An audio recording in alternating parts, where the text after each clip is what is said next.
Hi guys मु पाठ पढ़ुली से बहुत इम्पोर्टाट थिला से माँ आसला बाबू एटा टे सफा कर दे मु सफा करी टेबुल फेबुल मु सफा करी तापर मु मईरू पकई देखिली हेले मु समय गली जे एटा तो भांगी गला मो हाथ मु फटाफट बाहर को भली भूलला बेले मु गोटे आम कालू को देखिली हाय कालू साले को बम से उड़ा दूंगा एक बार हाथ में आ जाए। तापर मु को पटरे आइली ए पटरे आसिला बेले मत कौन मिलला एक भाजी गच ए भाजी गच बढ़िया सुंदर ग्रीन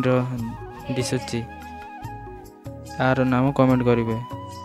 तापछ मु देखिली जे एपटे तो नड़िया गच अच्छी चलो